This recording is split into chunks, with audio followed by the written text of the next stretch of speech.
Hey guys, it's Zach. Today, I wanted to talk about a point of interest that despite having some of the most unique interactions and mechanics, boasts a non-existent player base.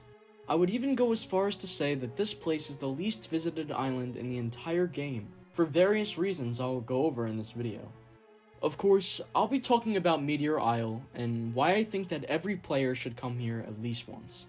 If you're a first-time viewer of this channel, or someone that's been around for a while and still hasn't subscribed, please consider doing so.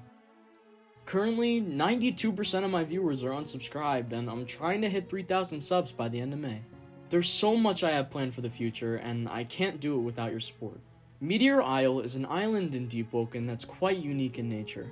In order to get there, you have to navigate through Bluster Rift, an area that is already quite unexplored by the player base due to the other side of Starswept having easier access to static spawns. It's sort of an island that's held up on a mountain, with a small town and a few NPCs. But don't get me wrong, this island is incredibly distinct in its feature of falling meteors. The falling meteors that you'll see around the island pose no threat to you, at least until you get too close to one.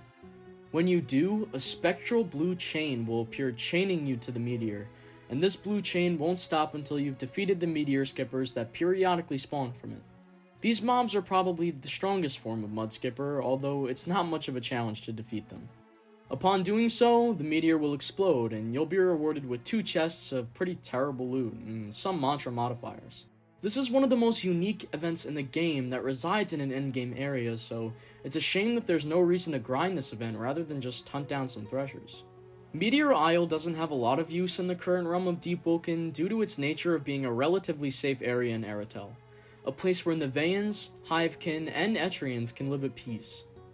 I mean, sure, the Tasset NPC was moved here, so if you're looking to obtain that murmur, you've got to come here at least once. But besides that and the Mantra Spark Shop, there's not many reasons for the player to come here. So you may be wondering, why would I ever want you to visit this place? Well, I wanted to bring something incredibly undervalued to your attention. Aries and Sek are 2 distinct NPCs that have an incredible amount of depth in their dialogue. There's a beautiful message to be found in their stories, and I'd like you to experience it for yourself. I'd encourage everyone watching this to go to Meteor Isle sometime during their next progression and just listen to what these 2 have to say. To give a simplified version, Aries is an Etrian soldier who has seen the tragedies of prison and war, and after losing everything has sought shelter at Meteor Isle. Although his situation is bleak, he speaks about Meteor Isle with a distinct fondness that you can't help but admire, saying things like, "We few cannot change the world, but if we can make it a bit better for a few, I feel like that's a cause worth living and dying for." Sek is a Hivekin scout that has been tasked with surveying Meteor Isle for the Great Hive Aratel, to defend it and keep outsiders at bay. Despite this, Sek has come to realize that Meteor Isle is a place of peace, that no matter who you are to find a home here. It appears that both Sek and Aries have a fondness for each other, relying on each other for comfort and conversation. Overall, it's a really cute story. If you've seen any of my videos, you know that personally I love the world of Deepwoken and the lore that resides in it. Not only is it endearing to hear the tales of 2 men on separate sides of the overarching war that resides in Deepwoken's world, but it made me realize something. Maybe it's for the better that this place goes unvisited. After all, Meteor Isle is a place of peace, a place where members of these factions don't have to worry about the harshness of the outside. I feel like players would do nothing but disrupt this. Meteor Isle taught me that despite the horrors that this world has to offer, there are places of tranquility.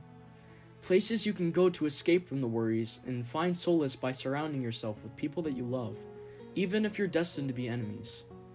This is a message that extends far beyond the realm of Deepwoken and hits home for me. But what do you guys think? If you've got any experiences about going to Meteor Isle, I'd love to hear about it in the comments below. If you made it to the end, seriously, thank you so much for watching, and have a good one.